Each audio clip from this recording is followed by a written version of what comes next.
ど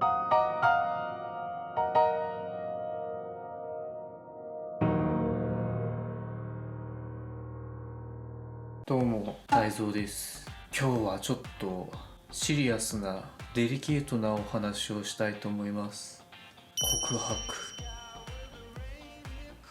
僕は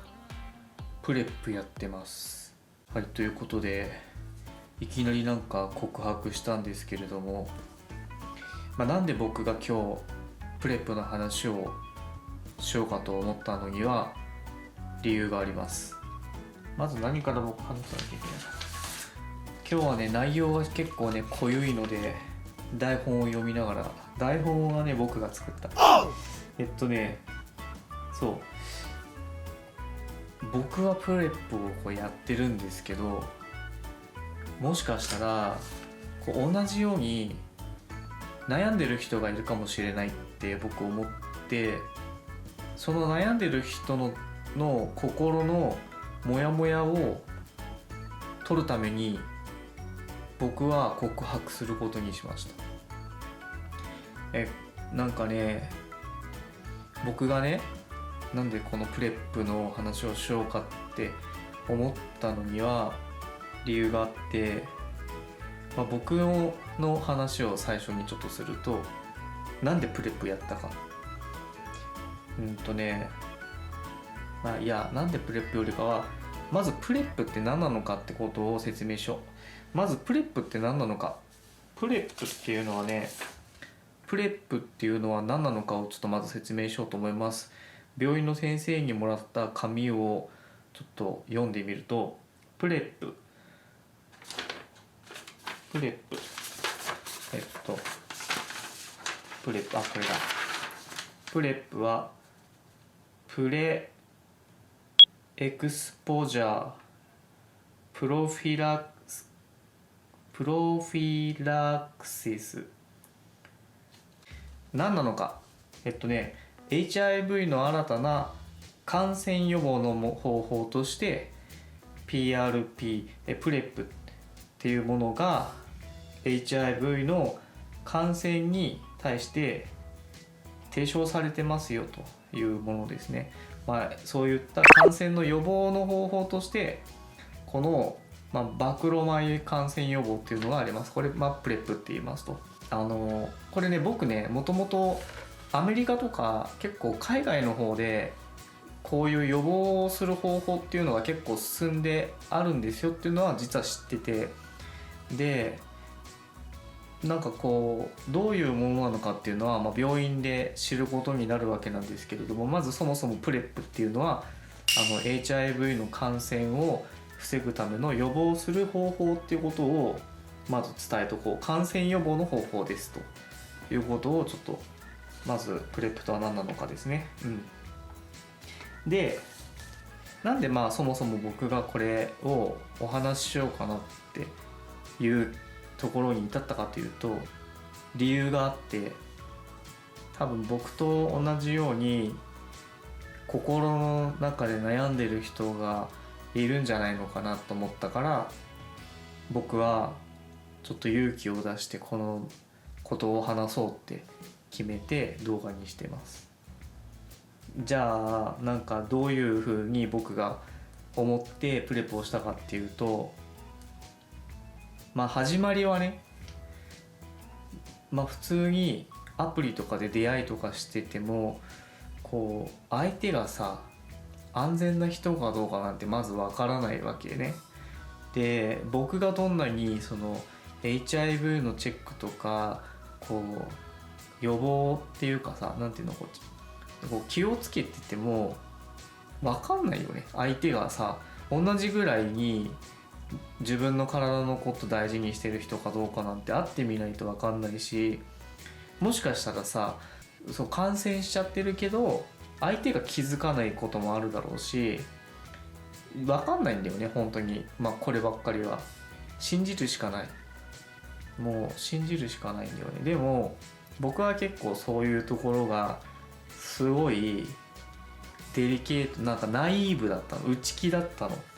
いやもう超心配、もう本当にどうしよう、感染したら嫌だなとかさ、本当に嫌だったし、なんかこう HIV になった人とかなんかこう最初は知識も何もないからさ、そのことに対してもう近寄るのもちょっとなんかどうなのかなとかすごい思った、偏見も持ってた。でもある時付き合ってた人と別れて、あとね僕ね息が詰まってたの、日々毎日の中で。もうずっと生きていく上でずっと一生こういう風にあの人大丈夫なのかなとか、あれと大丈夫、これちょっとこう体関係とかなったらどうしようとかさ、もうそういうのをずっと毎日毎日気にして生きていくのってもう正直もう疲れたなって思っちゃって、どうしようって思ったの。でもうさ、暗闇とかなんか行ったことなかった僕。別れてから行ったもんね。でもうとにかく僕はそのセーフティーね、安全な体関係とかそういうのも全部セーフティーで、だけどどんなに自分が頑張ったとしてもなんかその運もあるかもしれないし、相手が同じように意識高い系じゃないとさ、それは無理だなって。で僕は思った。なんか結局自分のことを守れるのは自分しかいない。だからまずそういう気持ちで毎日過ごすぐらいだったら、予防ができることは全部自分で考えて勉強して予防しようと思ったわけで、それでプレップっていう言葉を目にするんですね。で、なんだこのプレップって、なんだこれ、もしかして、HIV もうならなくて済むのとかさ、治る薬できたのかなとか最初勝手にそんな風に思ってて、でも海外でそのやってるそのプレップっていうのを勉強していくうちに、プレップというのは HIV の感染予防、暴露前感染予防、合ってるかな、そう暴露前感染予防、要はその感染を予防する方法の一つですよっていうことが分かった。で、なんで日本ではそれってやってないのかな、もっと広まればいいのになとかも思いつつ、まずどこでやるのかっていうのを調べたの。で最初はね、新宿のね、南口だったかな、その HIV のチェックとかを血液検査とかできるところがあって、無料でね。でそこに僕行ってさ、いろいろこうそのドキドキしながら結果を待つわけで、大丈夫だったの。で陰性だったんだけど、なんかもう怖くてさ、その検査のたびにもう心臓がさ止まるぐらいの、本当になんて言ったらいいの、神様これからはもう何でも言うこと聞くのでどうか病気にだけはなってませんようにってこうお祈りしてるわけ、結果待つ時に。毎回そう3ヶ月ごととか1年ごとだったけど、で僕もそういうのしんどいんですよねって先生に相談したら、予防できる方法っていうのも今あるんだよって聞いて、で先生に国立国際医療センターに行ってにそういう予防を取り扱ってるプログラムとか研究とかがあるから一度聞いてみたらどうですかって言われてパンフレットもらった。僕すぐ電話した、ピピピピって。で電話してもう予約取って話聞きに、もうとにかくその悩みからね僕解き放たれたかった。もう本当に嫌だった。でまずプレップをするっていうのを前提でその研究のプログラムにこう入って、で今は、プレップ飲んでますと。もう2年経ったかな、2018年ぐらいから飲んでるから。そう、僕がこの動画を伝えたい作る意味っていうのはなんか2つあって、一つはこう悩んでるぐらいだったらやったらいいのになって思うから、実体験で僕がもう実体験として実際やってこうだったよっていうのをまず言えるんじゃないかなと思ったから、なんかそれはもしかしたらそういう悩んでる人の力になれるかもと思ったからまず動画にしているっていうのが一つと、もう一個はなんか実はもうなんかこう身近なさ存在なのプレップって。その正しい知識を持てば本当に今は予防をね本当にできることってまだたくさんあって、みんな多分それ知らないだけだと思うんだけど、だからそれをこういう風にやったら防げるんだよとか予防ができるよっていうことをなんか情報をさなんか共有するのってめっちゃ意味があるなと思ったの。そうだってさ、一人で悩むの大変じゃん。でも誰かがもし経験した人がいて結果やってみたらこうだったよっていうのを知ってる人がいたらさ、なんか絶対みんな助かると思うの。なんか、あ、泰造がやってるんだったらなんかやろうかなみたいなのでもいいと思うけどね。だからこういう風な理由があったから僕作ろうかなと思った。でプレップをね、まず自分で、最近僕の周りでも輸入してね、個人輸入してその飲もうとする人いたんだけど、僕は言ったの。そのプレップはお薬をいきなり飲んじゃダメだよって。そうなんでって聞かれたの。いやなんでって、なんで僕もね先生に言われたことがあって、なんかその言われた時のこと紙にメモったから言おうと思います。とね、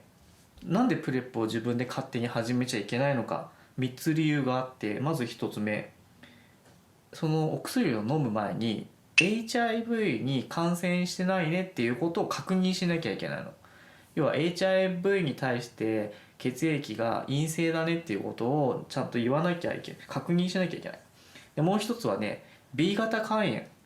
B 型肝炎の状態を確認する必要がある。肝炎になってないよねとかね。あとね、もう一個、腎臓の機能が大丈夫かどうか、安全な数値が保たれてるかどうか、それを確認しなきゃいけないんだって。なんかね、その腎臓のね値がね EGFR とかっていう、なんかちょっと難しい、僕には分かんないけどね、でもとにかく腎臓の機能がちゃんと保たれている数値があるらしくって、その基準値がちゃんとあるねっていうことをやらなきゃいけない。でこれやらなかったらどうなるかっていうと、結局その感染してないことを前提に予防をするから、そのお薬を飲んじゃうと、仮にねもし感染してしまった場合に、感染しているのにお薬を服用してしまうとお薬の耐性ができてしまうからっていうのが多分理由ね。だからやっぱり自分の判断でやるのはまずいかなって思うから病院に行った方がいいと思う、僕はね。でその HIV にこの行為をねスクリーニングっていうんだけど、検査をすること、この HIV のプレップをやるにあたってはもう一個なんかクリアしなきゃいけないことがあって、これ全部3つともチェックした後に1ヶ月後もう一回 HIV の検査をして陰性であるってことを確認しなきゃいけない。本当に真に陰性だねっていうのを確認しなきゃいけないので、もう一回検査が必要。それが1ヶ月から1ヶ月半ぐらいにもう一回検査をして、でそこで初めて陰性っていうのを確認したらお薬の服用を始めるみたいな、そういうプロセスをするっていうことが分かりました。たださっき言った、じゃあ分かりました、事前にチェックして検査をする方法も分かりました、でお薬も服用するって、それも分かった。でもお薬ってさ高いんだよね、めっちゃ。僕が聞いた話によるとプレップね1錠1万円ぐらいするとかって聞いたことがあって、実際ちょっと病院で聞いてほしいんだけど、毎月20万30万をさお薬代でじゃあ出せますかって、無理だと思う、マジで無理だと思う。だって生活できないもんね。なので今ジェネリックで安くて安価でこう手に入るお薬があるから、そういうものを使って予防をするっていう方法も手段としてはありますよと。でね、僕が行ってるその病院ではフォローアップって言って、お薬をやっぱり飲むとさ、例えばお腹壊しやすくなったりとか、やっぱり薬だから、肝臓とかね腎機能とかに少なからずずっと飲むってことはさ、なんか異変とかがさあるかもしれない。でも自分では分かんない。だからちゃんと科学的に医学的に大丈夫だよ、あなたの肝臓腎臓とかは安全な数値保たれてますよみたいなことは先生たちの病院に行ったらチェックしてくれるっていう、そういうのをフォローアップしてもらえるっていうのも今はあるから、僕はそれをやっていて、今のところ陰性なの、今の時点でまだ。来月また検査には行くけど、なのでもしも同じように悩んでる人がいるんだったら僕はプレップしたらいいと思う。やって自分の体を守るのは結局自分だから、今はもう HIV でね死ぬってことはない時代だから、ほとんど。もしかしたら近いうちに完治するかもしれない病気になるかもしれないしね。で僕はそういうお薬を飲んだりとか知識をこう勉強するまでは偏見を持ってたの、 HIV の人に。でも今はどうって言われたらもう全然大丈夫、別に一緒にも入れるし、なんか全然偏見がなくなった。そう大丈夫、全然大丈夫なの。別に友達にもなれるし。だからあの時は臆病な自分がいて、どうしようどうしようって超悩んでて、そういう気にしいな自分だったけど、今はもう野生な感じになったから全然大丈夫。あとね、そう A 型肝炎とか B 型肝炎ってよく流行ってるけどさ、ワクチンでね防げるの、あれも。僕は A 型肝炎と B 型肝炎のワクチン打った。だけどそうやってなんか自分の体を守るための方法や手段ってね、実はいっぱいあったりして、だから知らないと損だなって僕思ったの。で僕もやってるから、やっていて2年経ってるけど感染とかもしてないし大丈夫だし、今もちゃんと定期的に病院に通ってチェックもしてるから、同じように悩んでる人がいたらその人のなんか力になりたいなと思って今話してる。はい。ちなみにね僕ね、このねプレップを飲み始めてね、1個誰にも言わなかったけど実は発見したことがあるんです。僕の血液ってね、なんかね、先生の話によるとちょっと変わってるんだって。僕ね血液検査最初にした時にね、呼ばれたの先生に。ちょっと泰造くん待っててくださいって、検査結果出たからって。で僕さ、先生がそんな深刻な顔でさ呼びつけられるってことはさ、ああもう僕そういう感染しちゃったのかなって思ったわけ。もう人生真っ暗、もうどうしよう今日から生きていけないとか思って先生の部屋に入ったら、ちょっと研究に協力してくれないって言われたわけ。どういうふうに研究にその協力すればいいんですかっつって。要は血液をいっぱいこう採取するから研究にその血液使わせてほしいって、そういう話だった。僕はじゃあ HIV の陰性で大丈夫だったんですかって、 HIV の結果はあったら大丈夫、それは大丈夫って。でなんで僕の血液が必要なのか僕すごく疑問だったわけ。そしたらね、どうも僕の血液中にあるタンパク質には HIV に感染をした時にできるタンパク質があるらしいと。そうで本当はもしかしたら僕は HIV に感染してたかもしれないのに、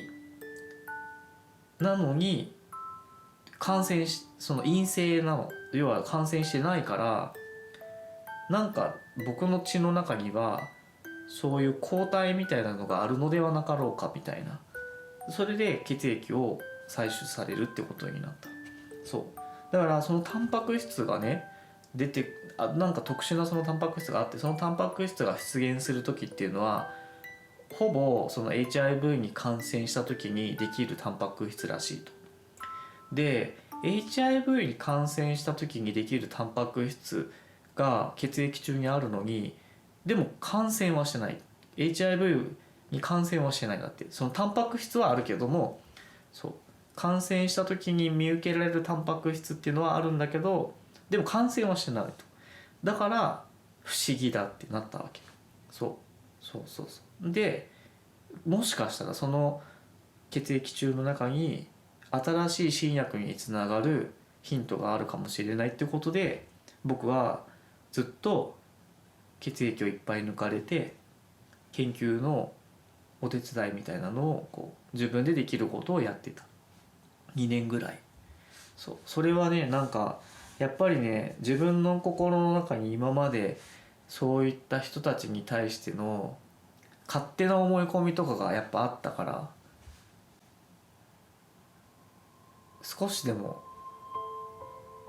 その間違って思ってしまっていたこととかを、なんていうの、悔い改めるわけじゃないんだけど、なんか恩返しをしなきゃと思ったわけ、僕は。その研究にちょっとでも役に立てたらいいなっていうのと、あの時自分は間違った思い込みをしてしまってたなっていう気持ちとね、なんかそれを少しでもプラスに前向きに変えていきたかったから、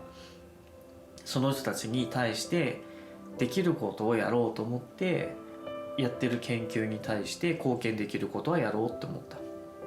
だって僕の血でさ、そういった少しでも新薬の貢献ができるんだったら全然いいやと思って、だって早くこういう病気はなくなってほしいし、できればそんなのとさ、お薬なんか飲まなくても過ごせるさ方がいいじゃん絶対に。だからなんかちょっとでもなんか自分ができることはまずやろうと思って、で今はちゃんと正しい知識を得たから全然大丈夫、偏見もない。まあいろんな思いをしながら生きてきたけど、こういうことも学びだなと思って学びだななんてちょっとどういうあれなんだよねって暗闇の住人がこんなこと言ってなんかあれだけどさ、でもね、僕は楽しいことばっかり言うのもなんか違うなと思ったから、なんかこう自分の身のさことを大事にできるようなことを言うのも大事だなって、そういうことをちゃんと共有してシェアするのもなんかちゃんと意味あるよなと思って、だから動画にすることにした。これを言うのに2年ぐらいかかったけど、ちゃんと動画にするまでね。でも一人でも悩んでる人が減ればいいなと思って、そういう人の力になれたらいいかなと思って、今日はプレップの動画を作ってみることにしました。なので楽しく生きていこうみたいな、楽しく生きた方が人生楽しいから。はい、ということで今日はとってもシリアスなお話だったんですが、書いてある横に見る HIV 予防薬有効性 99% プレップっていうおはがきもらったんだけど、HIV 予防効果 99% って書いてるけど、今自分の体を守れる時代だから悩まずにレッツゴー病院、検査も大事だよ、なのでみんなが健康でいられるように僕もできることを頑張ろうと思います。以上です。お疲れ様でした。